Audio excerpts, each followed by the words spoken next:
Supervisor. Roll call. Supervisor Cheryl Reese. Here. Councilmember Carolyn Grimm. Here. Councilmember Stephen Heiser. I'm here. Councilmember Douglas Simmons. Here. Councilmember Thomas Yeager. Here. Adoption of the agenda. Can I have a motion, please? Motion. Second. Discussion? All in favor? Aye. Aye. Opposed? Abstained? So moved. Tonight we have a couple presentations. Our first one is from Gavac. We have Dave Gill here. He's new to us, so welcome aboard. Real quick, we are in our new station, which is fully functional over on 5S. We're really excited. You asked me, we'll probably have an open house in the spring at some point. Our executive director was out. Apparently there's a different format, but we just had a broken down number of calls in the village. Fort Plain we had 55, and outside the village 34, for a total of 89 calls. Right. Thank you. Any questions? Thank you very much. Our next presentation is from Dwayne Rockwell from the South Minden Fire Department. I'll start with walking with you. I give you guys the financial report prior to the meeting. I didn't even print myself one. You see that we spent like around $8,000 more than we brought in last year. You know, it had to do with some equipment breakdowns, stuff like that. And you know, in addition to that, you know, one thing we always do is, you see on the line there, we do every year we put as much as we can into our money market account. We see that's looking pretty decent now. I just talked with our insurance company the other day. A lot of that equipment breakdown money out of there will be hopefully coming back to us as an insurance claim. They're working to see if they can do that for us. So it'll bump us up to this one money to go back into our money market account. Because we're hoping, you know, within 2 years replacing the truck. So, you know, as you can see, the money we have saved up, 70, 80,000, whatever's in there. You know, we'll take our loan, you know, in half before we replace the truck. Any questions on the financial report? Also, with me today is our president, Steve Perry, is here also. So if you guys have any questions about the department. Everything good? The only thing that we had is, I just want to thank, you know, the highway department, you know, and, you know, Scott for the work up at the Walsall Pond. You know, long time coming to get us fire protection water back up there. We went up and tested the hydrant with his guys. It's working perfect. The placement that they did up there, you know, it's going to work out well for all 4 departments. If I'm right, because every truck, you know, they take water at different ends of the trucks. So that's on the back of the truck, front of the truck, or the side. Where the guys place the hydrant now is beneficial for everyone involved, including Van Hornsville. You know, if they have to go over and help us out. So, you know, kudos to those guys. They did a great job. So, that's all we got. Steve, anything? Thank you to everyone and your department for the service you provide to this town. Anyone else? Before I open public comment, I would just like to ask everyone to limit your speaking to 3 minutes. I know there's a lot of people here tonight. I'm not sure how many would like to talk, but if you could please state your name and your address for the record. So at this time, I'll open up public comment. Steve Adencia, President of Town Minden. I just want to get a little hand out here. We didn't get a chance to speak too much last month because we had very little time by the time Dominion got done talking. I'd like to follow along. I'm going to read that. There's an article that was in today's paper regarding this issue. Let's just read along here. So there was a lot of information, very limited information that was given last month. And some of us who really have researched this and kind of put our heart and souls into looking at some of these issues, serious pollution issues, really didn't have a chance to even digest some of this. So let's look at this a little more closely. So let's choose one issue. I'm reading along now. Let's choose one issue among many and stick to the facts. This will be one of the largest compression stations. I'm referring to the Minden proposed project. Everybody knows what I'm talking about. And largest volumes of stationary combustion of Marcellus shale gas. This gas is a new product. It's completely new to the industry. And one characteristic of this product is that it contains high radon levels. There's only 2 places in the world where the radon levels are higher, in Iowa and in the Bering Sea. So Pennsylvania gas is the 3rd highest radon levels. This increased radon gas in the product has been a concern for residential customers. If you've been reading any of this in the New York City press, the small amounts released from stove burners are considered an acceptable risk, however. This is a risk-benefit analysis. There's an increased radiation and necessarily will be increased cases of cancer. It's a straight line curve for radiation and cancer. You get a little, you get a lot. You get a little bit of radiation, you get a little cancer, you get a lot, you get a lot.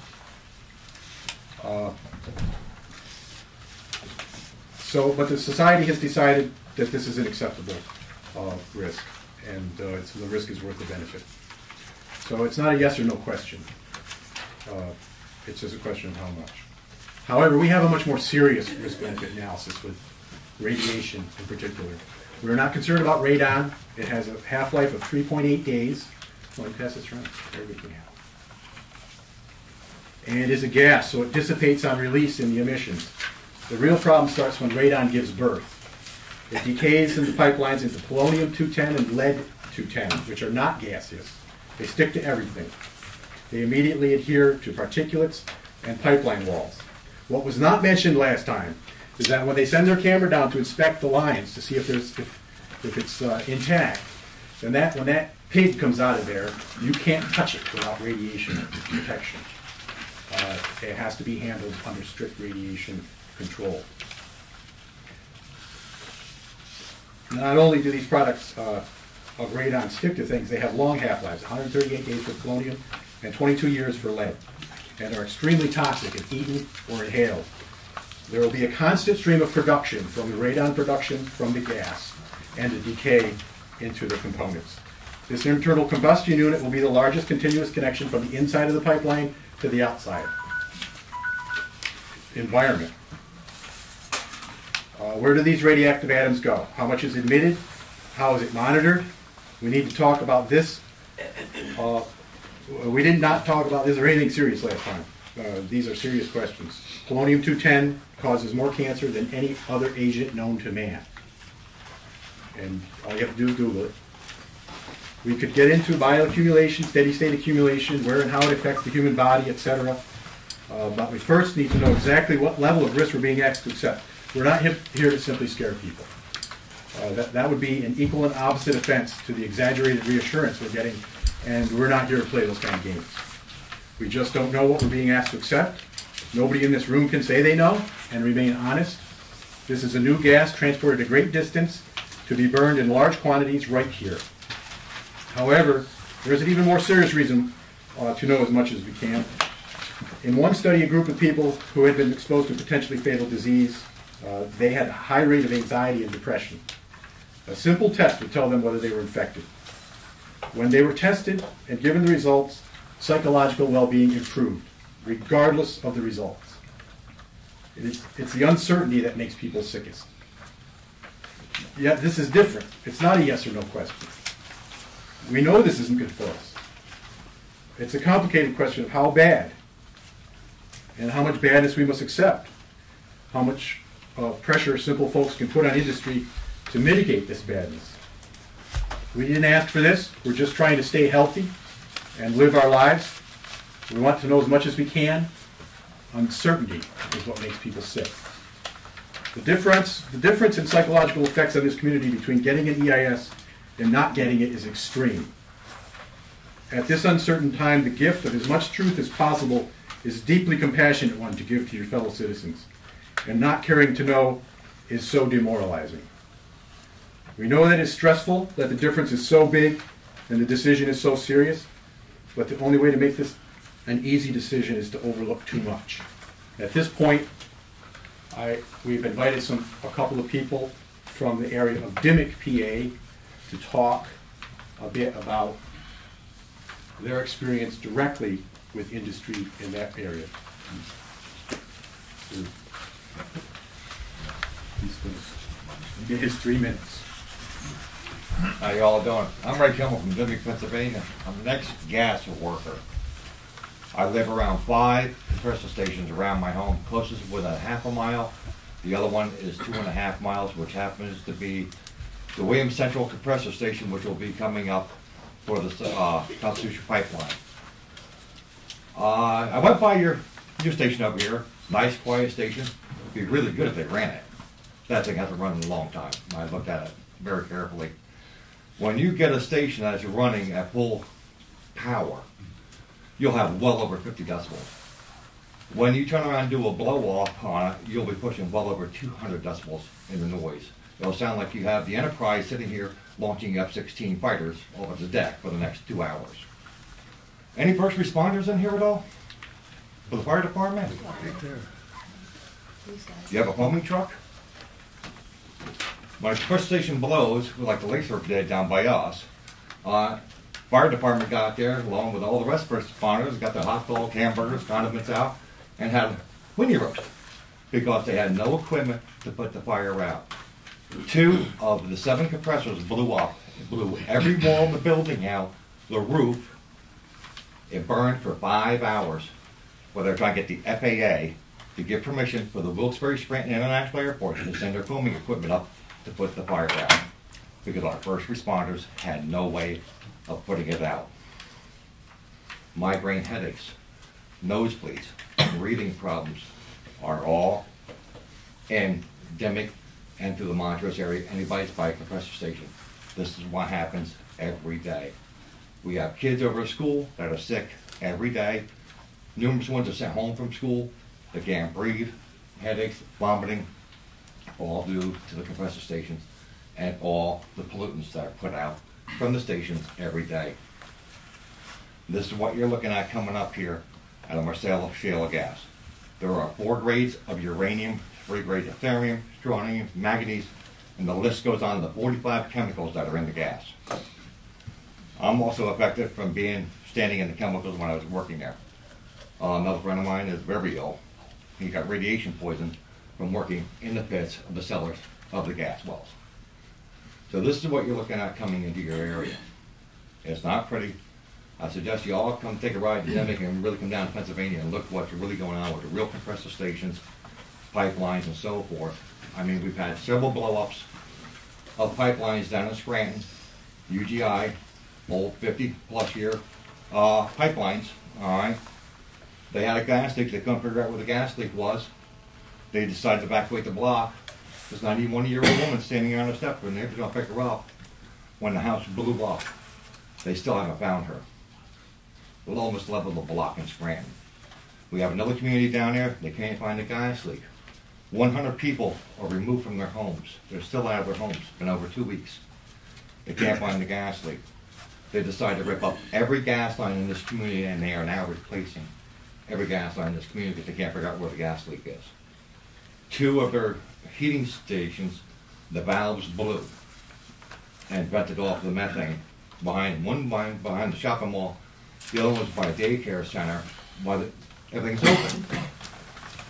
The problem was, they go, well, the valve did what it's supposed to do. Problem is, the regulators down didn't do what they were supposed to do because they can't handle this gas. And it overpressurized the line and it blew the valve. Just imagine all the homes and the stores in between that line that was overpressurized by the gas. You could have been sitting there cooking your breakfast and had your stove blow up in your face because it got overpressurized. These are the things you're going to look at from Marcellus shale gas. Thank you for your time.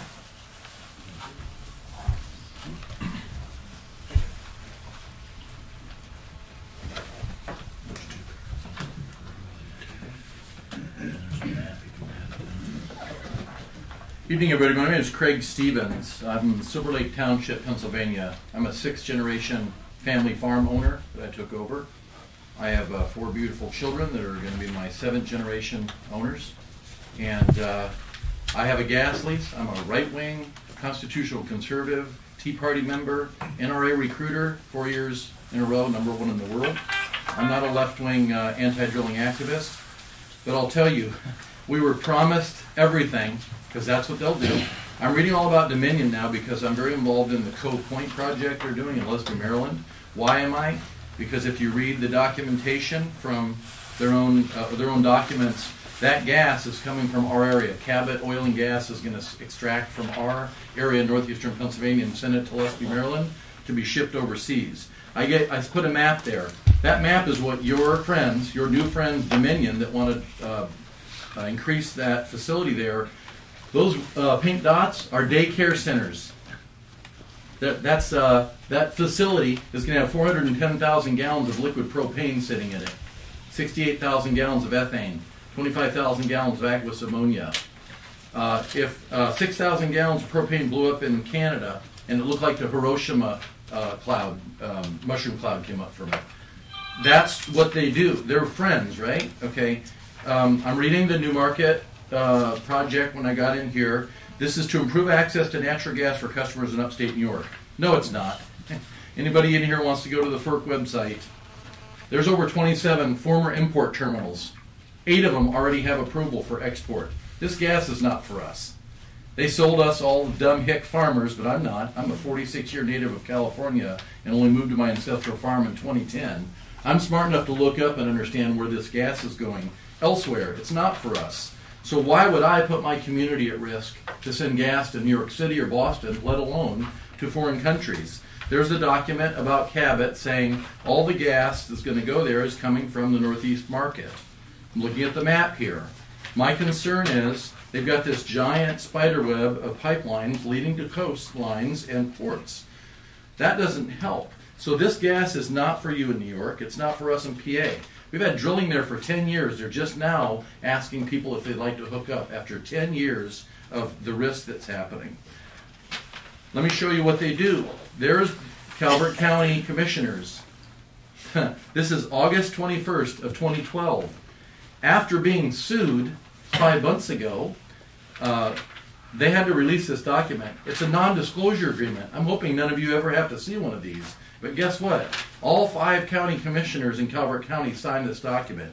I'm going to read one portion of it.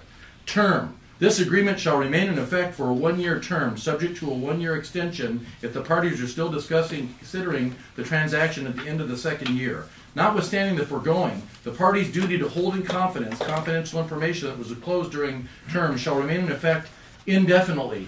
I don't know about you, but I've never heard about something where they just got 2 new commissioners on board. This document is attempting to hold them to this non-disclosure agreement, even though they never signed anything. I've never seen anything like it. They want them to stay quiet. How did that affect people? When they go to the Calvert County Commissioners meetings every Tuesday morning and try to speak about their concerns about the safety of this project, they get 0 response from their own. They're the taxpayers. They get no response, no questions answered, no safety questions. If you want to know who your partner is, Dominion, look what they're doing with the Atlantic Coast Pipeline, which is part of the Atlantic Sunrise.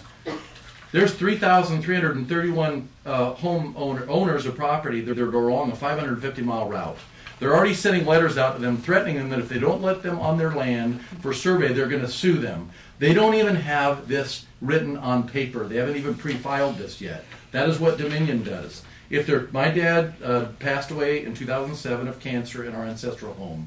He told us, if the gas industry representative's mouth is moving, he is lying to you. Sadly, I have a gas lease. We got in bed with them. I let them put a 16-inch pipeline across our property. They destroyed the property putting it in, and they blew my trout stream creek bed out 8 times over 2.5 months.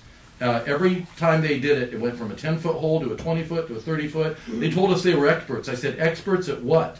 Filling my creek full of bentonite clay? The state of Pennsylvania, Fish and Boat, and DEP found them guilty of contaminating my property and my creek in the backyard. They fined them, both of them fined them. I called them and said, great, you found them guilty, you fined them, are you going to have them come and clean up my property? They said, nope, we already settled with them, you have to get a lawyer. Now they allowed them to come here and do it. Do not believe the people. Ray told you about compressor stations. We have about 8 of them in our neighborhood. All 8 of them have exploded and lit on fire in the last 3 years. All 8.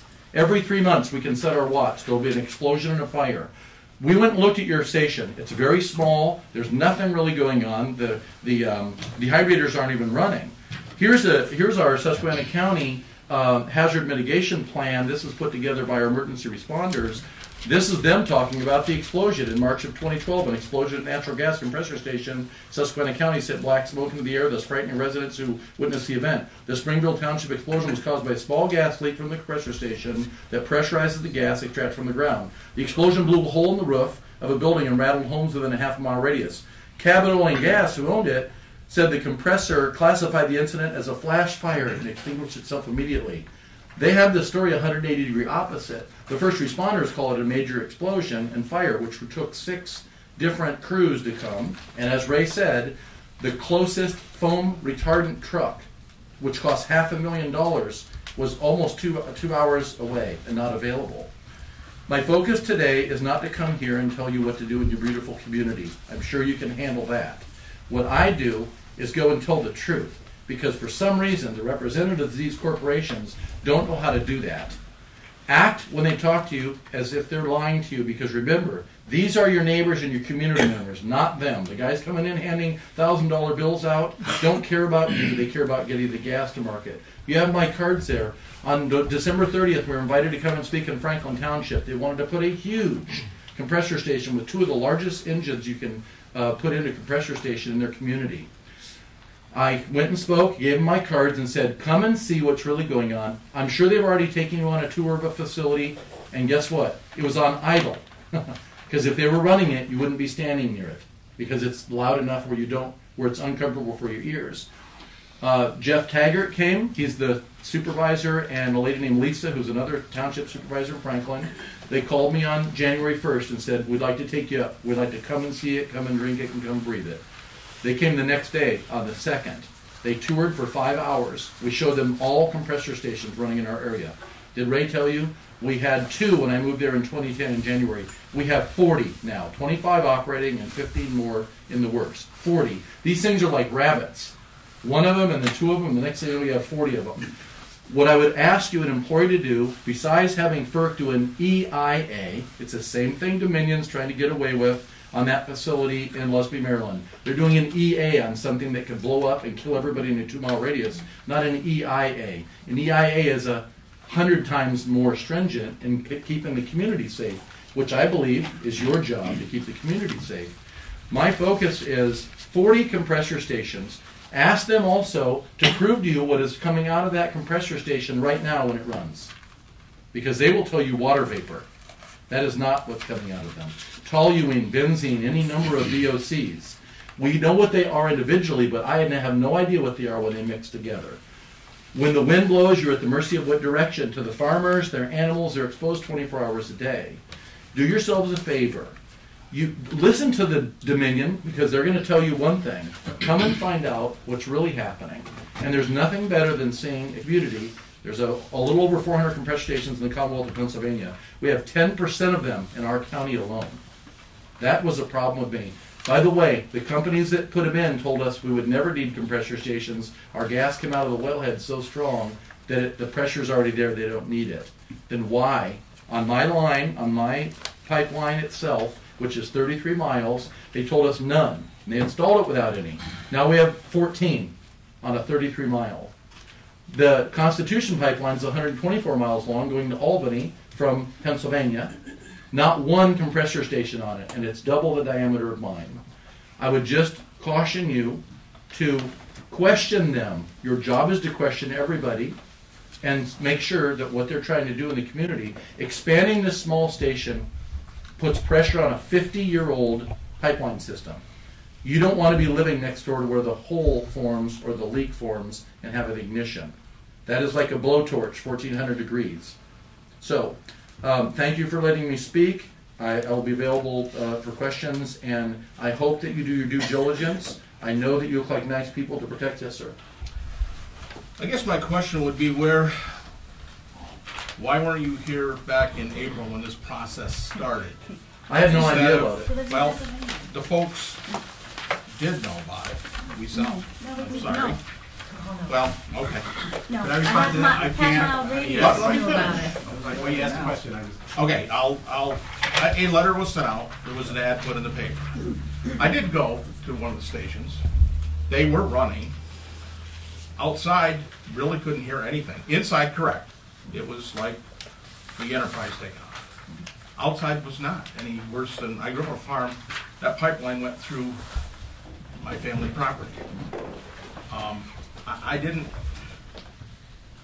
couldn't find that it was a huge nuisance as far as noise. Okay, now I'm not talking chemicals or that stuff, but noise pollution. There was a couple, 3 compressors running. Did they do a blowdown for you while you were there? They did not do a blowdown. That's a 747 at full takeoff pressure with 4 engines. Okay. That's what it sounds like. Okay. So For there's the how problem. long? You know, when they go from midnight to 2 usually, because when we Okay. call DEP on an emergency line, they don't even answer the phone. By the time they come to investigate, it's already been done. And they're blowing raw gas. They're not flaring it. They're blowing raw gas. When it comes out, if you've ever seen it, let them do it for you. They never will. It comes out looking like they're shooting milk in the air. That's all the things that is not supposed to be in the gas that the dehydrators are taking out. We're talking toluene, benzene. It's liquid that comes out. If you ever seen a flaring done off a well, which we have 1,200 wells, gas wells in our county alone so far, that when they go out, they're flaring, and when it goes out, it looks like they're shooting milk up in the air about 100 feet. Then they'll reignite it. It's nasty stuff. It's what's coming down from the earth. It includes all the saline solutions, the chemicals, and everything. What I'm telling you is there's a difference between when they show you, when we do a rig tour with them, I've gone on them, everything is shiny, white, clean, the uniforms don't have a mark on them, they're not covered with the same mud that they're doing a show, which it's good to go see. But when you go see a show, my V8 that's sitting out there, Durango, when it's on idle, is very quiet. When it's at 4,000 RPM, it's not very quiet. There's what you need to see. I'm not challenging you. You did go see it, but you saw their side of it. This is like Hollywood. It's like a set stage. I grew up in Southern California. It's like a stage. You open that door and it's a brick wall because there's nothing behind it. They want to show you their best foot forward. If I was the industry, I'm a PR and marketing guy for 30 years. Show everybody what's really coming. But they can't because nobody would let it in here. If they told you there's a possibility that could explode anywhere along the line or that station and harm people all around, if they told you toluene and benzene was coming out of it 24 hours a day, and you've got a daycare down the street, you'd never allow it here. Ask them what it is. It's water vapor, they'll tell you. It is not. They're lying to you. Driving around that facility, Higbee Hill in Utica, Yes. there's many new homes being built currently in that area. Why would they build if it was such a bad thing? Would they not be hollering and screaming? And Well, you're saying these that, but homes were gorgeous. let me phrase what's What? happening. That you don't think? I work in Utica. I'm very well aware of that. Okay, yes. is that not a nice How area? much or do they nice- sell for? Pardon me? How much do they sell for? I know what I would guess they would. I do not know the answer to that. I don't know the answer I to would that, be so I'll take curious to that back. find that out. 'Cause All right, I'm sure it then- wasn't then the price that you would I'll think. take that back until I have a chance. They're pretty nice homes. We have over 400 compressor stations in the Commonwealth of Pennsylvania. We're asking for one real-time monitoring for 90 days. It's never happened in the United States. Look it up. The industry will not allow a real-time monitoring where a meter is down each stack. Will not allow it. What I would do, find out what's coming out of this one and make them do a real-time monitoring before they expand it. Wish you'd That's talked to us way back It when. doesn't matter. You can still demand it. You're not. It's the 11th hour. You're throwing stuff You're not at us. stuck in this. You're not stuck in this. FERC has to allow. You have a lot of options. decisions to be made You have a lot of at options. the 11th hour. Are they threatening to sue? Not threatening If there's no anything. threat, then tell them, as good neighbors, tell them, I'd like to know what's coming out of that. They'll tell you nothing. That's great. If there's water vapor coming out, then I would tell you, there's water vapor coming out of my exhaust pipe. Let's put a pipe into the vehicle, you sit in it, and then tell me that's water vapor coming out. It's not. You'll be dead in 2 minutes from asphyxiation. The only reason you don't die instantly from this is not being pumped right into your home. But for years, it's just blowing down the valley to you. I have people. I got spontaneous nosebleeds. I have neighbors. We called our own Department of Health. I did, with nosebleeds for 2 weeks. And they said, oh, give me your number, we'll call you back. We found out they had a buzzword list. If you live near compressor stations or flaring or wells, they had hundreds and hundreds of people calling them saying, we've got this problem. Not one call back. We found out they knew people were calling, and their own supervisor said, if somebody calls, give us their number. They were throwing them away. The Attorney General's office is now investigating them. I'm not demonizing the industry. I signed up. We were all in. I wanted to make money too and be a shillionaire. There's no such thing as a sharing area. You know why? Because my neighbors are now getting bills instead of checks. They lied to all of us from the start to the finish. A vertical well will produce for 30 to 50 years. You know how long a horizontal, high volume horizontal frac well? 3 to 5 years it goes to zero. I don't like to be lied to. I don't mind business. I'm not against it. I'm not against gas or oil or coal or anything. But it has to be safe because I have 4 beautiful children. I want to inherit a planet they can live on. And I'm not an environmental whack job. I'm just a guy who loves my kids enough to figure out that that's a problem. Gandhi said earth provides enough for every man's need, but not every man's greed. These people live on greed. I don't. I won't put a dollar figure on the health of my children. I will stop anything. Do yourselves a favor, ask simple requests, and watch what they do. They'll look at you like you're attacking them, and you say, you know, we had some speakers coming. We want to know exactly what's coming out of them. Prove it to us before you let it expand. They won't do it. They won't start. They won't even go for the expansion. Because if they let you know what's coming out, you'll make them turn the one off they have right here. It's devastating to people that live near it. I mean, we have people with rashes, breathing difficulties. They go into asthma. Cabot Oil and Gas donated $4 million to our hospital. They have their own wing. How'd you like to wheel your child in having an asthma attack because you live near a compressor station and you're wheeling them into Cabot Oil and Gas wing of a hospital, and that's the reason they're there. I don't like it. I don't mind them being good neighbors and wanting to help in the community, but helping in the community is not having people sign non-disclosures. It's not letting toluene and benzene float through the air and calling it water vapor. That's not a friend, and that's not good neighbors. Make sure what they're offering your community is good for everybody involved, not just a few. The landowners get some money when they sell that land there, but that's the only one on the compressor station that benefits. And by the way, they're going to make billions of dollars sending that gas through it. I asked for that. They try to lowball me, $5 a foot and a lifetime easement on my half mile of the 33-mile line. Finally got so tired of arguing with them about money and lifetime easements, I went to their CEO and said, I want no money. What? None. I want, on the inside of my property lines, I want a valve on each end of that pipeline. Okay? And you're going to pay me 1.1% of every dollar amount, every dollar that goes through that pipeline. He said, you'll be richer than the CEO. I said, that's right. Why am I getting a one-time payment? Were you aware that when they put these lines in across state or federal property, they pay an annual payment to the landowner, the federal or state government? To us idiot farmer landowners, they pay one time. That is not fair either. Eminent domain is used to put these pipelines in. That's not fair either because it's supposed to be for public benefit. Who in the public here benefits by them making billions sending that gas through? It should be safe. They should have to prove it's safe. So all I'm asking here, we're trying to learn from our losses and our experience. We're just bringing the information to you. You have my cards. If anybody has any questions, feel free to email me. Feel free to come and see it. Go to one that's running when you're not in, when they didn't invite you to come. We've come to them that are so loud we drive right up on them. We film it. Our county has a noise ordinance. Do you? Do you guys have a noise ordinance in either the county or Minden? Do you own a noise meter? Why? Neither does our county. They have a strict noise ordinance. We asked them, where's the noise meter? We want it tested. They don't have an officer or a noise meter at all. There's the problem. You put ordinances to protect the citizens, to make this a wonderful community. The people don't want 200 dB or 120 dB noises at midnight when they're trying to go to sleep.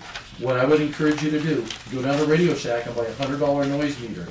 And it's not certified or anything. Just drive by one that's running and put it out. It'll be 60, 70, 80 dB right at the window of that. There's what you need to know, the reality, and make them get it below. Hartford is, we have 39 stations that have been approved. The 40th one was supposed to be in Hartford. They have the strictest in Pennsylvania, 50 dB within 25 feet of the fence. Williams said, we can't meet that requirement. And so they tried to make them change it. Williams went to the town board and said, change it, or we can't build it here. And they said, we put it in to protect people. They said, well, we don't care about that. We need to be able to meet that noise requirement. And they know the county doesn't even have a noise meter. Make sure, if you're going to protect somebody, my father said, you can have all the laws and regulations on the book you want. But if there's no enforcement, you have anarchy. You're not protecting anybody with no enforcement. Hold them to the standards that they claim they can do. They can't be held to the standards. What they're used to doing is buying everybody off and non-disclosure in the communities and having everybody, the leaders, go silent. Not one local, county, state, or federal elected official that represents me and Ray as constituents has ever come to visit and see their own constituents. My water's been contaminated. Ray's been living with a water buffalo for 6 years at his house in Minden, Pennsylvania. He's got the worst water quality ever seen by 6 different universities that come to test it. We're tired of our elected officials ignoring us. You look like a legislative body that is interested in this community staying safe, clean, healthy, and drawing people to it. Putting something in it that might push people away and make them move away doesn't help your tax base, it doesn't help anything, and it's not right. I agree with you. You have to look at both sides. You have a hard decision to make on this, but make sure you're seeing a side where people are willing to give you the information from firsthand experience. When I go to college, I want to learn from somebody that's smarter than me.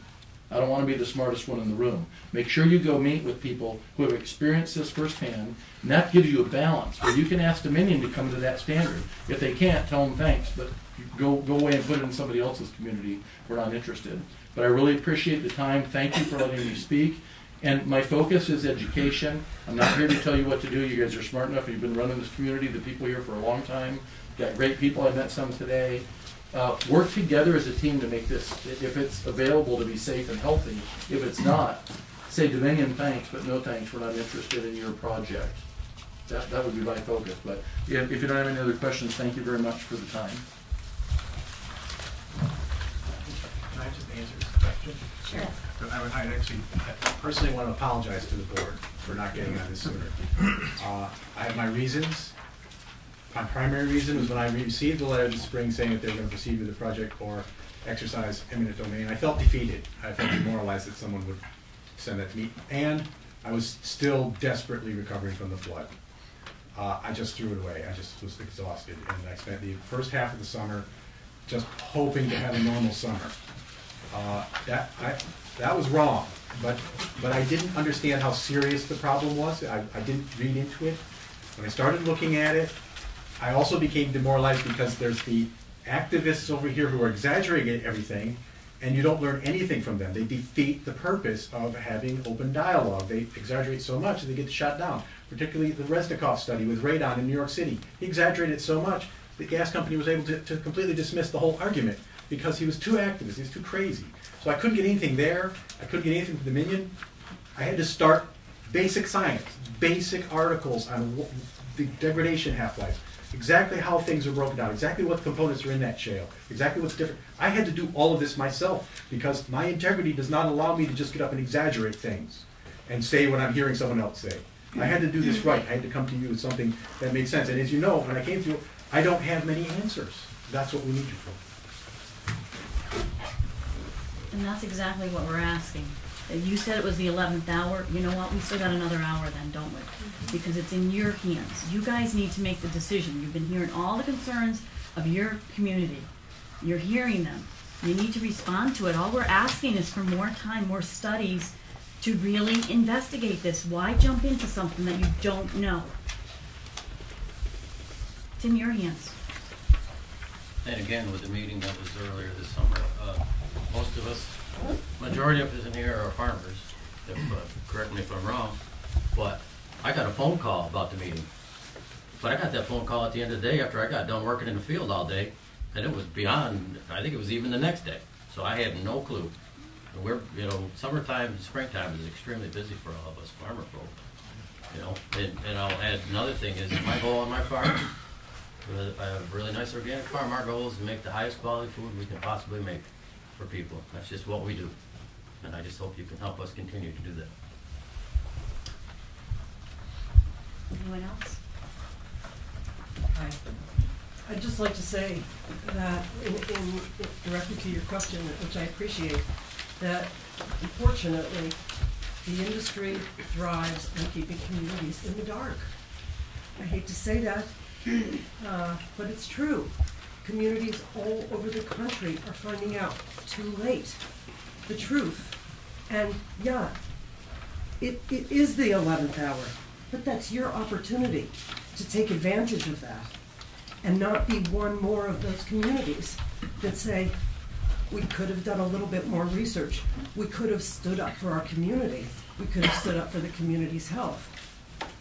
But that's what the industry thrives on, the fact that a person like me and people like you here couldn't possibly know enough to stand up and question them.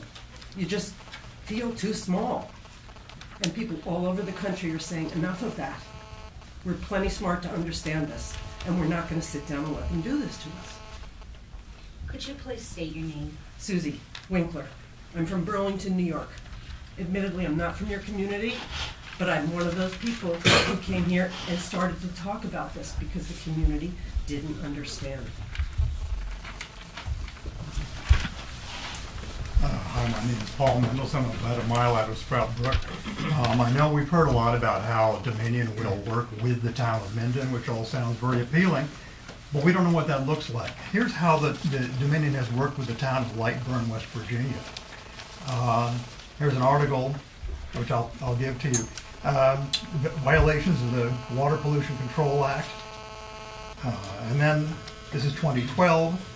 Similar violations, March 11th, 2013, March 13th, March 18th, May 14th, June 12th.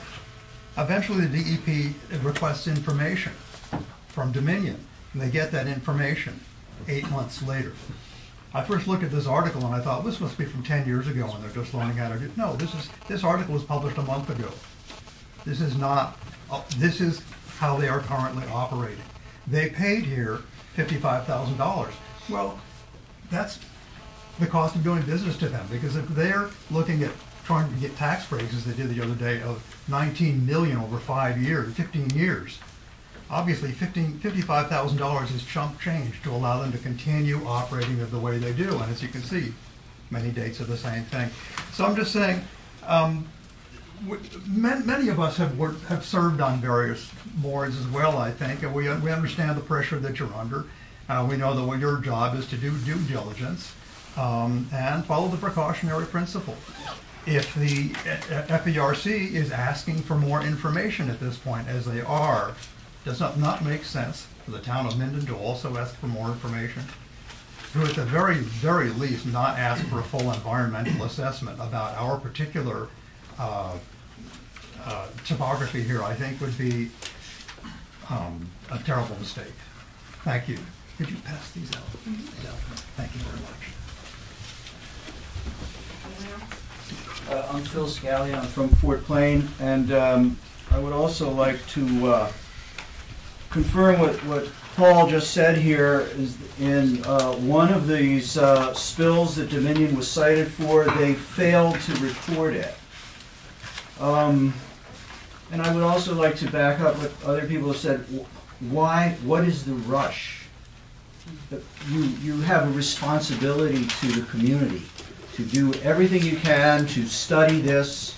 The long-form environmental assessment is the way to go, not the short-form thing, which is, I believe, is conducted by the company itself. I've lost my faith in corporations that we're supposed to trust with the ethics of their own policing. I mean, you have to be naive to buy into that. Since the last public meeting, we have had the top health official in the state of New York say that fracking is not safe. Somebody said, the guy said, well, I would not want my own child to be going to school near a fracking site. I mean, what else do we need here? The top health commissioner in the state of New York. I mean, I don't understand what the rush is. And I would also like to point out that the last time we rushed into something like this, we wound up with the Mohawk Valley Organics, and it cost the town $250,000. We can't afford that again. And any welder on a pipeline will tell you that you get pebbles in welds. It's not a matter of when. It's not a matter of if, but it's a matter of when they break. They all break eventually. So I guess that's about it. I think this has been brought up in other documents, but there has not been a proper analysis of the wind currents also. We don't know where these pollutants are going. The formaldehyde pollutant is going to be 2,200% higher than the one than the next similar one in New York State. 2,200% formaldehyde. Where is this pollution going? Why are we rushing into this? I'm asking for a full assessment, environmental review. Thank you. Anyone else? Just, I think back in 2012, the town adopted state law 272, comprehensive plan for big industry coming in. It probably was centered around fracking, but I made some copies of some of the interests. They had a survey. I don't think you were on the board. Tom Quaggenbush was on the board. But if you want to look at some copies here, I can show you.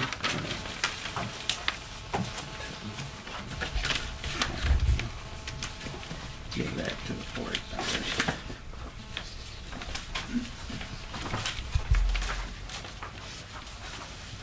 But I think it kind of covers our concerns, that 272 law. In the survey, they took what the community wanted and what they want to avoid. But it starts out with the public health and safety. Do we have an emergency plan? Has there ever been a drill in this county for an emergency at that area? Do we have a foaming truck? Does anybody know? How long would it take to respond? Well, if you can get them, Stratton will probably be the closest. Down in Schenectady, the Air Force Base. That's close. Well, Griffiths. You know, all the international airport. Anyone else? If I could add something, my name's Keith Shue. I live in Cherry Valley, which is only, town of Cherry Valley is only 5 miles away from here, so I'm an affected resident as well. And as I mentioned before, I work with a great organization by the name of Otsego 2000 that looks at preserving the character of this region, protecting the health and the safety and the beauty of this region that we live in. I'm going to give you a copy of comments that were submitted to FERC today, and basically these are comments that relate to a recent request. Actually, let me hold on to one for a moment here. This relates to a request for additional information that FERC actually put forward, because they want more information also from Dominion.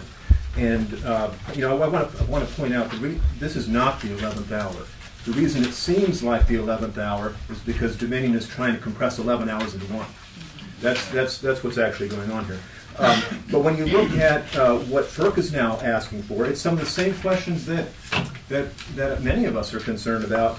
And the best way to come to answers on these things is through an environmental impact statement, as opposed to the rush job that's being proposed right now, as opposed to the EA that's being proposed. You know, question here. Provide a discussion of the feasibility of using new turbine-driven compressors at Brookman's Corner in lieu of the reciprocating engine-driven compressors. We have a great concern that these reciprocating engine compressors are very polluting. We know they are. Data from Dominion itself says that they are very polluting. Is that the only way to do it? We know that's not the only way to do it. There are plenty of different alternatives. These are things that need to be looked at.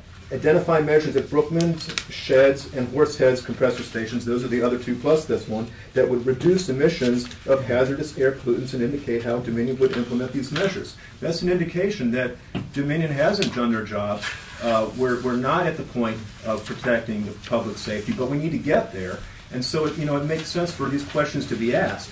I submit for you the response that Otsego 2000 put forward, expressing concerns, sharing some of those concerns, and elaborating upon them. One of the things I want to add is FERC is asking, is there another approach here, where instead of adding additional compression, can you replace the existing pipeline, which is 50 years old and not very safe as it is probably right now? Is there a way of replacing that or looping it, meaning expanding it, so you don't have to add additional compression, you get more capacity without adding additional compression? This is something that needs to be looked at. Again, it's not going to be looked at if this is pushed through as an EA. Another reason why this should be an EIS. So, you know, it's very clear that there are other ways that things can be done, but you're not going to get there if it's rushed through. You know, the community that I live in, Cherry Valley, passed a resolution asking for a full EIS, an environmental impact statement, instead of an EA. It also requested a forum, a FERC meeting, scoping meeting in this region so that the people of this community can be heard. The town of Springfield has done the same thing. The town of Middlefield has done the same thing. The town of Otsego has done the same thing. The village of Sharon Springs has done the same thing. I submit to you that it makes a whole lot of sense for the community that's going to be most affected, for this town board, to ask for the same thing. Recently, there was a request, as you all probably know, by Dominion to receive a tax break, so that the rest of us pay our taxes, but they would get a 50% break on that. The IDA was wisely made the right decision of saying, no, that's not fair, we're not going to do that. So that, you have the Montgomery County IDA, who is also realizing that there are issues with this, and they're taking action. They're expressing concern and responding to the needs of the community. Again, other communities are realizing that more needs to be done. The IDA is realizing it. FERC is identifying some questions here. I urge you to join those and express your shared concern for some of the things that the folks here have been talking about. So thank you. Anyone else? Yes. My name is Maura Stockwell. I live on the Boardsbush Road. Madam Supervisor, members of the town board, thank you for your time and efforts in regarding the New Market project by Dominion. I'm hoping that with all the additional reports and information that you have received at the last meeting and tonight, that you will ask FERC to have a local hearing, scoping hearing in our township, where the greatest increase in horsepower, gas pressure, and 50-year-old pipes will occur. I'm also requesting the board requires Dominion to do an EIS to properly assess the health, air, land, water, and noise pollutants that will be released by the 4 composed smokestacks at the Brookman's Corner sites. It seems a reasonable and logical request, as both the community and now the board have additional information that we all had 6 months ago. Even FERC, as of December 31st, has asked for additional information from Dominion. At the county meeting for Dominion to receive the pilot they were requesting, Dominion's representatives spoke about how no environmental impact on migrating species or endangered species will occur. He did not mention the impact on the human beings that live there. Dominion also stated that they will be below the levels required by the DEC for air quality. Their written proposed states 96,683 tons of carbon dioxide greenhouse gas emissions will be released each year. This is only slightly lower than the 100,000-ton threshold for the major source requiring Title V review by the Clean Air Act. As Dominion pointed out at the last town meeting here in Montgomery County, we already have an overabundance of greenhouse gases due to the farming industry and the cows that live here. With the additional pollutants from town and county vehicles that we also have, we cannot jeopardize our health by allowing Dominion to add to their pollutants to our community. As neighbors, Dominion has for the last 10 years not given our firemen any protective or new training in case a fire happened. They have paid half the amount of the tax rate that we have paid for the last 10 years. They have not employed anyone from the local town for the last 10 years. And they have not, to my knowledge, assisted any of the community or the flood victims from this past flood that we have had as we have gathered together. So as a neighbor, they have been lacking. The proposals for older model reciprocating compressors, when much healthier, cleaner models are available, is a disregard to the people and the community that we are. And I really hope that the town board, with all this additional information, will help us help ourselves and help this community to continue to be the best that it can be. Thank you very much.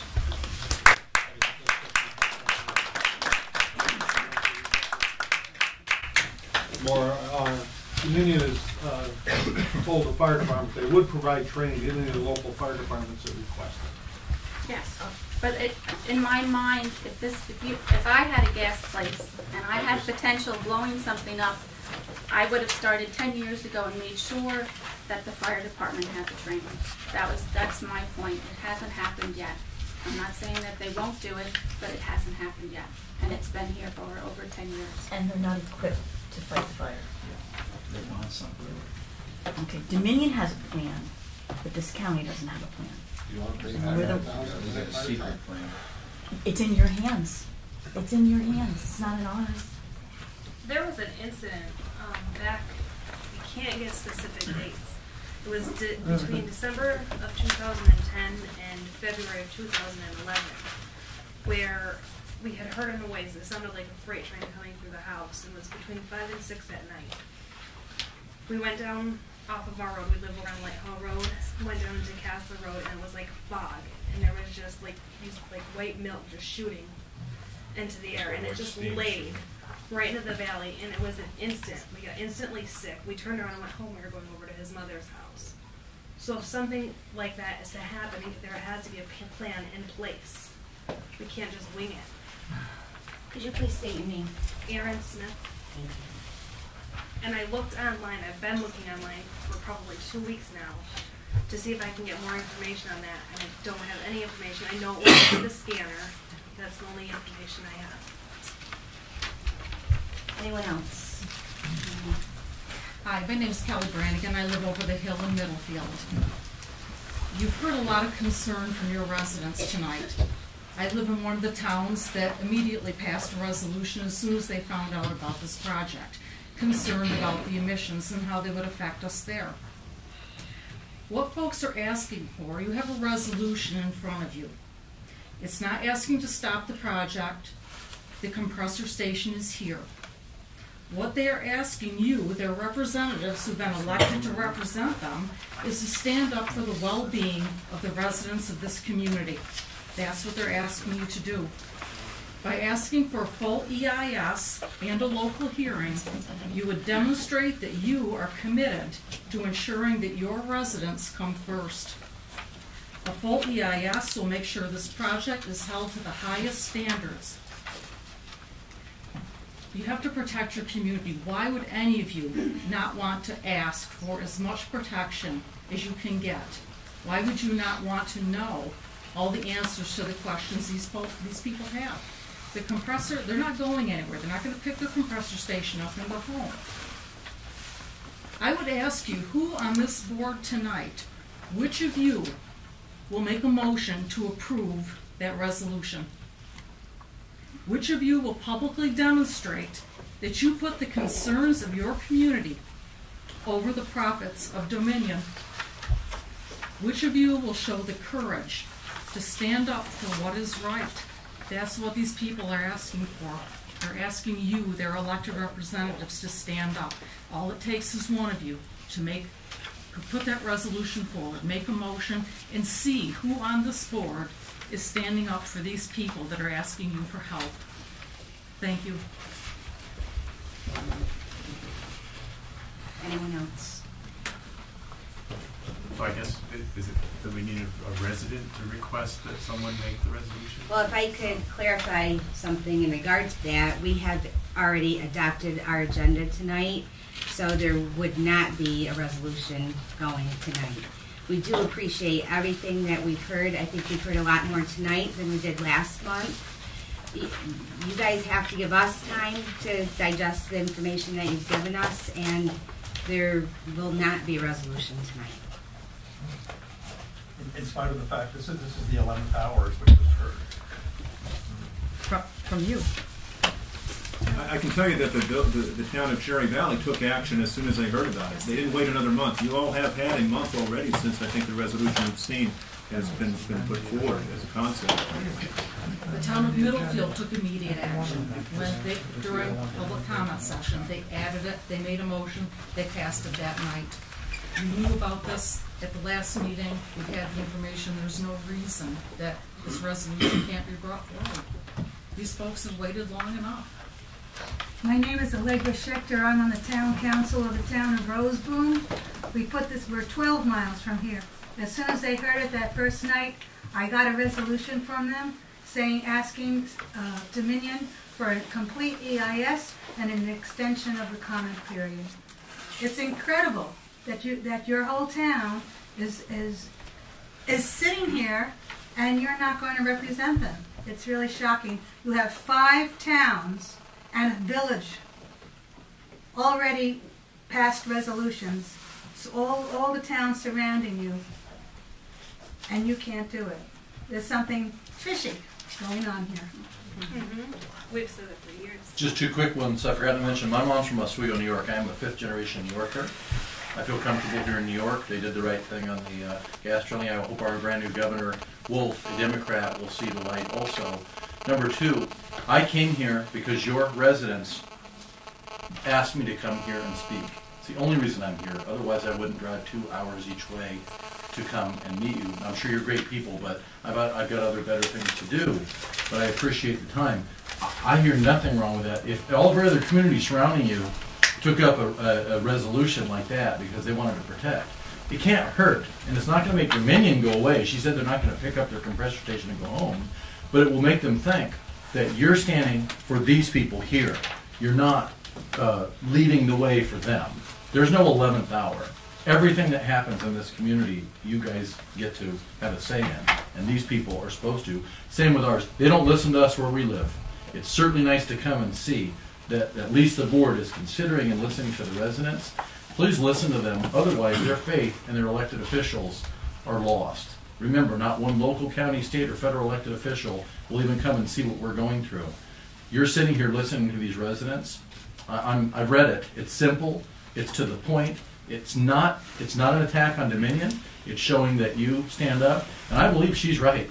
One person can bring it forward tonight, and we'll see who believes they're going to stand up for the citizens. Remember, we have no representation where we live in Pennsylvania. Prove tonight that this community and these leaders stand up for the people here. They have grave concerns. I wouldn't be here if they didn't call me to do it, neither would Ray. But we spent the last 3 nights at the DEC hearing for Constitution Pipeline. Why do we come to New York? Because I won't let the gas industry destroy my mom's ancestral state like I watched them do to my father's. It makes me sick, and nobody stood up in the beginning. And all of our elected officials got silenced by threats of lawsuits, and they got silenced by non-disclosure agreements, and it's not fair. I'm sure you guys, you don't get paid a lot to do what you do it because you love the community. This community loves you. They wouldn't have put you in the place to do this. Prove there's a mutual agreement that we stand for you. Dominion has to come and ask. Dominion has to ask permission to come here and do this. You don't have to let everybody in your house that comes over to visit. I just really appreciate the time, and I just wanted to make sure you knew that I came because these residents here asked me to come and speak, and I can't thank you enough for giving Ray and I the time to come and at least tell you what we've experienced. But thank you very much. Sure. Have they, I'm sure you guys have had several meetings with the folks at Dominion. I'm sure it's just on a one meeting thing, to get this far. Have they any mention of funding for the safety for the fire end of it? Fort Plain Fire Department, us, Hornsville, St. Johnsville, Gavac. Is there any talk about that? Is anything? Obviously, if something, worst case scenario happens on a fire truck, it's going to save that area. Don't know enough about to make a comment that it's going to happen. But has there been any forward talking about additional safety funding? Because I know personally from the fire department, I've written Dominion. Was it El Paso? Is that the other one that goes up? And then Tennessee, Iroquois. I've written throughout the years, and just last month, it'll be this month, just a couple weeks ago, wrote and tried to get grants from these guys, for funding, for our fire department, for an off-road vehicle, because they got all these, pipelines are out there, and 3 years ago we had to do a big, mutual aid agreement with us, Fort Plain, Kanjahari, St. Johnsville, Mohawk, because they were digging into the pipeline up in Salt Springville. If anything happens, we have no way of really getting out to that area. The answer I got back is, they don't provide grant funding unless you're a school. I'm just looking at it, we don't have an ARF truck. We're not set up. We can take every fire truck this side of the county and put all our foam together, and it's still not what what these folks in Pennsylvania have gone through. So I'm fairly new to this conversation. I know we talked about it a while back. We couldn't make the meeting, but there's nothing on our end. They won't provide me anything to get any additional equipment, any gas meters. It's been 10 years, I think, since 13, 14 years since we've had a call up at the Brookman Corners when it was going off all the time. And you guys are right. We've seen it. I've seen it, firsthand. You come around that corner with a truck and there was a fog lane in the valley. Right there. And you're kind of concerned when you're driving your pickup through there because it's a gas line. When they pull in, it's nothing. It's water vapor. You're right. Mm-hmm. You confirmed it. But there is the eerie sense, because our fire gear we put on, it's up to date, it's NFPA compliant for structure fires. We don't have chemical fire equipment, we don't have gas, personal protective equipment. We do go to safety trainings once a year. We usually meet up at the Best Western in Cobleskill. They put on a delicious dinner. When they put up their slideshows, and they do show, that they don't sit there and put out the pretty pictures. They do show explosions. Pictures of a 100-foot hole deep, crater that oops, something had happened. So they do show us on this end of it, stuff that can happen, but nothing in New York, and it all happened. Those people in California, But they're not helping you get equipped to deal with it either. You're absolutely right. And we ask about it then also, and but we get a raffle ticket to win an umbrella. So they do know how to make us dumb firemen happy. Give us free stuff. But yeah, mistake. Wait, if I can just tell you, Jeff Smith, who's the emergency management director, is working with Dominion. I know that they're working together. Yeah. He did tell me that he's going to be contacting the fire departments. They're setting up emergency plans, and he's going to reach out to the fire departments in regard to what type of equipment that you may need, and working with Dominion. So you should be receiving information from him. I mean, okay. I spoke to Jeff the other day, and he did talk about that Dominion has offered to provide training, and that they have worked with the county to do the reversal of the 911. But there was no mention of additional. The county has that. The county has a very, very good reverse 911 system that they put in, and it works. Every time they use it, it works great. Unfortunately, it has to get used. But I mean, that's just. I'm a new town resident as of last Friday. I don't live too far from where all this is going on, so it is kind of eerie. But let's say I don't know all the details of it. But my approach is, on the fire end of it, because you guys pay us their money to provide protection to the best we can, and with a 15-gallon foam cell on our engine, you're spraying a squirt gun at a fire. So. One thing I got to add is I'm concerned not just about being able to put out the fire after the explosion happens. I wanted to have some assurance that that explosion won't happen, that you actually have a safe scenario here. The project that has been proposed to you so far is something that involves increasing the flow of gas in this pipeline. So that means higher average pressures and velocities of moving gas in that pipeline system. This is at the intersection of two pipelines, the Iroquois line and the Dominion line. That makes this compressor station unique. It makes it different from the other ones in the project. Because you have that junction, because you have another project which has gone out for open season bidding already, called the South to North project, which Dominion did not talk to you about, which they totally ignored in their application.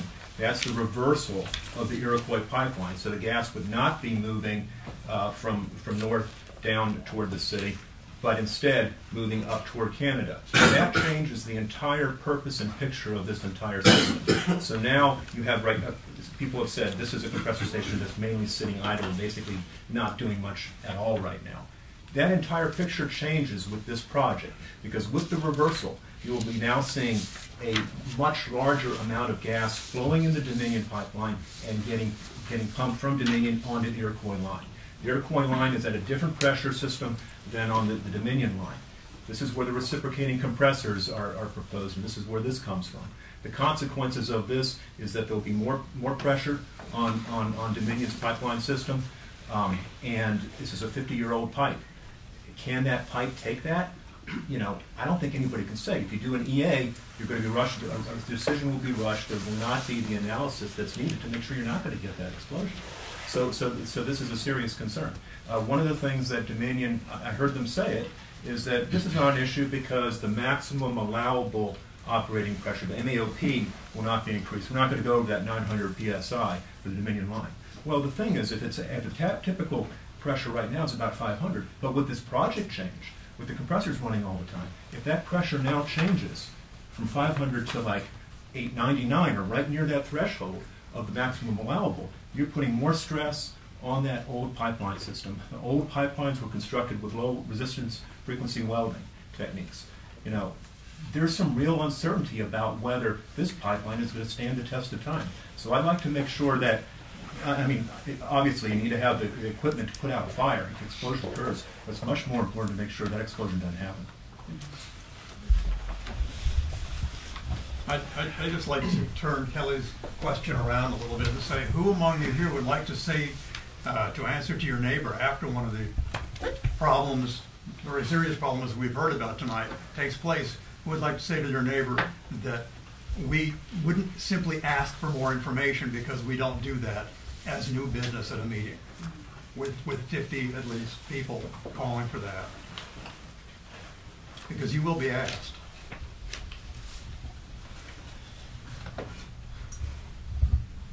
And I just want to make a point of clarification.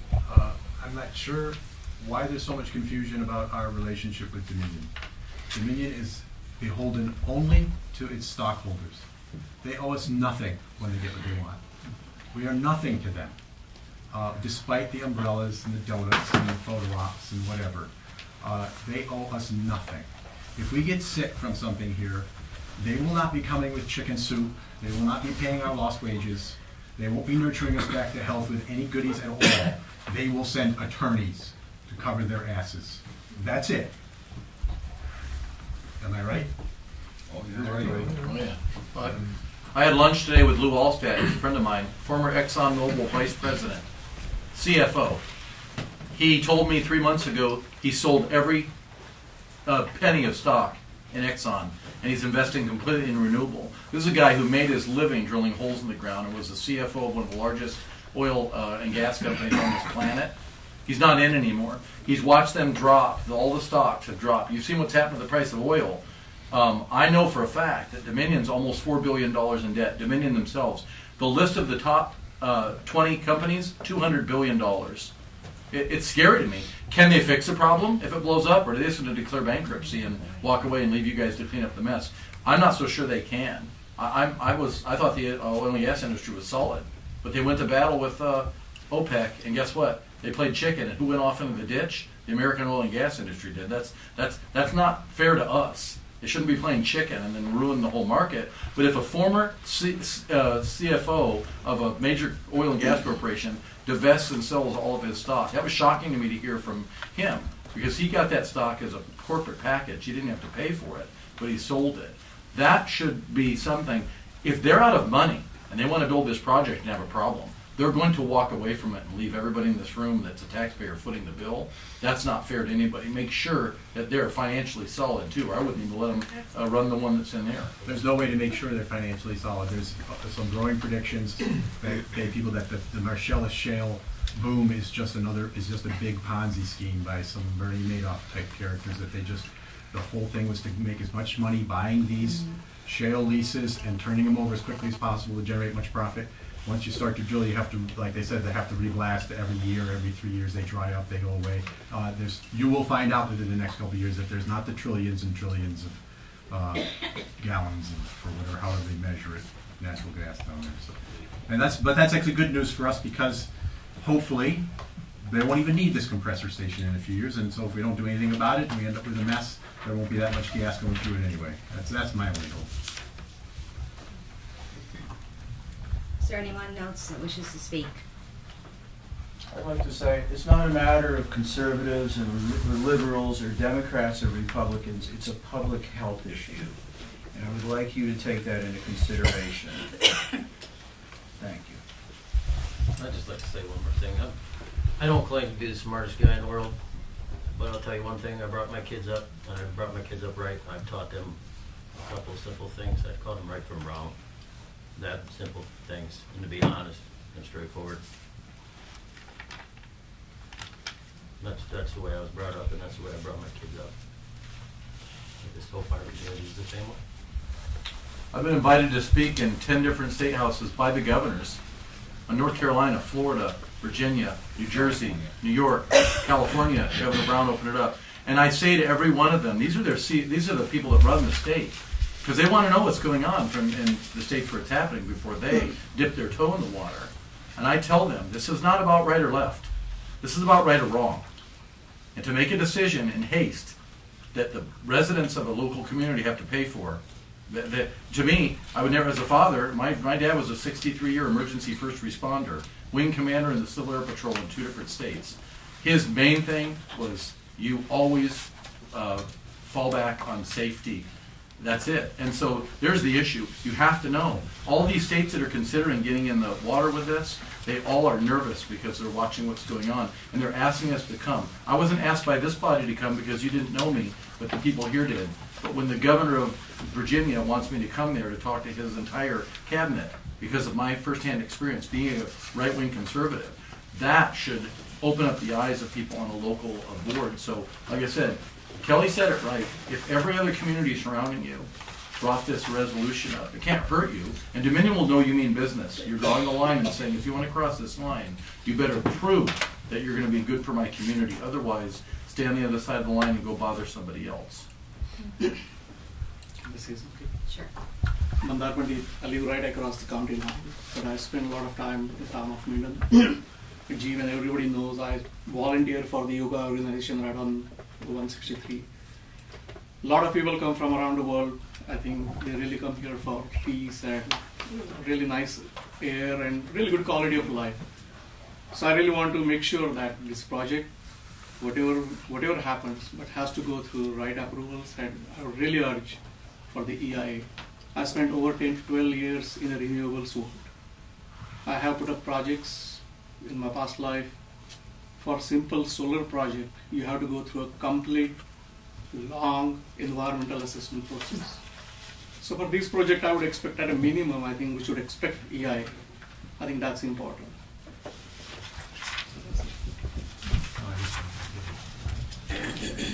Anyone else? There's an article here, West Virginia bans drilling sludge from western Pennsylvania because of the high radioactivity when they were bringing it into the landfill that tripped off the monitor. So it gives you an idea when they're drilling what kind of gas you're getting. And when they're looking for the best amount of gas in the black shale, they use a monitor where there's the highest radioactivity, and that's where they make their horizontal drill. That's where the most gas is involved.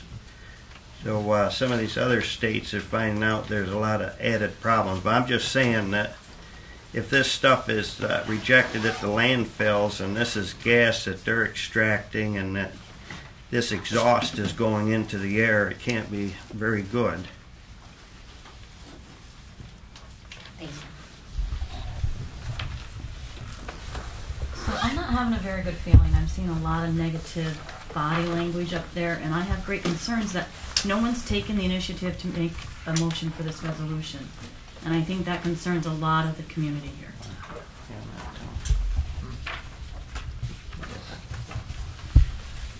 If you're not going to do it tonight, is there some kind of timetable or something when you know or whether or not you're going to put forward this resolution? As I stated earlier, there will not be a resolution tonight. Our agenda has already been adopted for tonight. You could always amend that agenda if you want.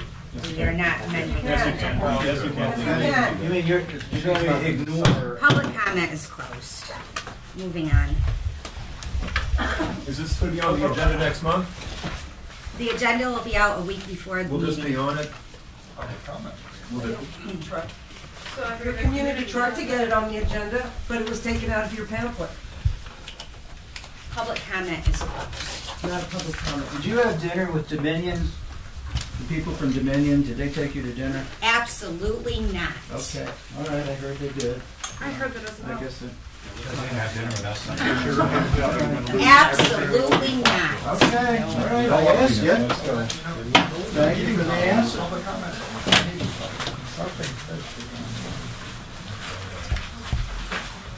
Moving on. We have no other communications. I would look for a motion to approve the minutes of the previous session. So moved. Discussion. All in favor? Aye. Opposed? Abstained? So moved. Can I have a motion to approve the bills? So moved. Second. Discussion. All in favor? Aye. Opposed? Opposed? Abstained? So moved. Okay, under reports. Financial reports. I am pleased to announce tonight that we have received a check from FEMA in the amount of $84,147.02. I believe that is the last of the payments that we were waiting on. And we still have one more for the demolition. For the demolition. I would at this time like to publicly thank the people that worked so hard during that time, especially Ronnie Kardash, who was the superintendent of highways, Frank Elford, Janet Trumbull, and Tom Yeager, who took all of the pictures that were used for the FEMA application. So thank you to everyone. Highway Department. Whatever Scott's got. The only thing I want to add that wasn't in the report was I got the official notification from New York State as to the registration portions for their reimbursement, that because they're going to actually cover the other 25%, 12.5 or 25%. They're still working on that. Janet and I are both working with Max Sable. I've emailed him a couple times. Janet's sent a lot of stuff to him. So that's moving forward, and Max on top of it, and as it proceeds forward, we'll let you guys know. But hopefully, we'll be getting the remainder of the money from the state as well soon.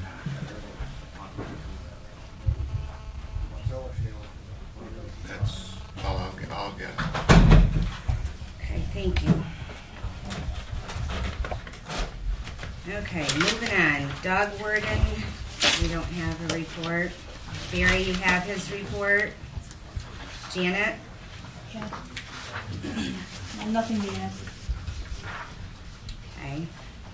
Planning, we have Jim's report. Jim, would you like to speak? No, nothing more to add. CBA, don't. Justice reports you have. And we have our assessor, Bob Pierce. Business as usual. Exemption renewals are coming in. We're going out to do our annual field review. John and I have been working on a legal issue to try to get some clarification from the state so that hopefully we can avoid some potential problems down the road. I really can't discuss that in open meeting. If you guys want to know more about it, you'll have to go in executive session. But we're waiting on that, on the answer for that. Can you state again so John could...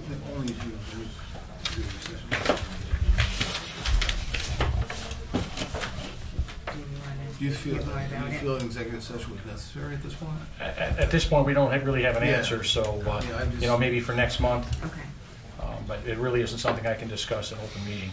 Okay. That's it. Historian. Aside from aside from my usual report, I have nothing to add. Business as usual. Thank you. Thank you. Okay, we have no unfinished business. Our first resolution tonight is Resolution 8, resolution accepting the 2014 Justice Court records for examination. That is required by law. We looked them over. Could I have a motion? Motion. Second. Discussion. All in favor? Aye. Opposed? Abstained? So moved. Resolution 9 is resolution accepting the 2014 Town Supervisor's records for examination, also required by law. I gave you the year report. Can I have a motion? So moved. Second. Discussion? All in favor? Aye. Opposed? Abstained? So moved. Resolution 10 is resolution accepting the 2014 Town Clerk records for examination. We've all looked at them, also required by law. I have a motion. Motion. Second. Discussion? All in favor? Aye. Opposed? Abstained? So moved.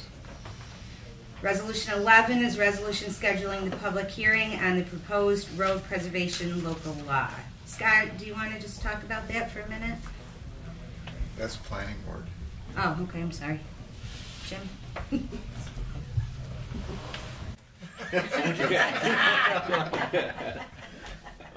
It was a law that was drawn up. It's for high volume traffic on roads and stuff. I just deferred because there's so many things. Thank you. Can I have a sponsor? Steve? Doug? Yeah. Discussion, any further? All in favor? Aye. Aye. Opposed? Abstained? Oh, John has a question. No, I'm going. Okay, so moved. Janet, you have what you need on that now? Okay. Resolution 12 is resolution authorizing the purchase of real property located at 146 State Highway 80. That's the parcel in the front on this side of the building. So moved. Second. All in favor? Aye. Opposed? Abstained? So moved. Resolution 13 is a resolution providing for the destruction and disposal of obsolete lever-style voting machines. I have a sponsor. So moved. Second. Second. Discussion. School doesn't use them anymore?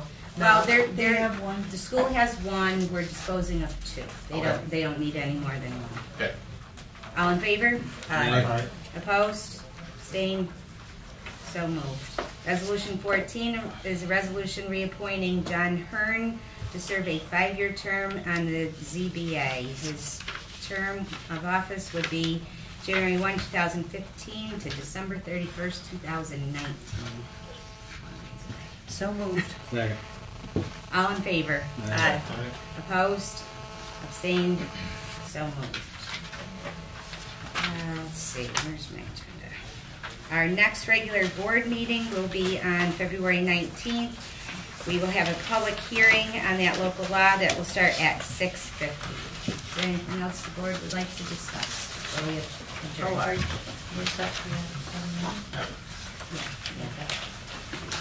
Have a motion to adjourn.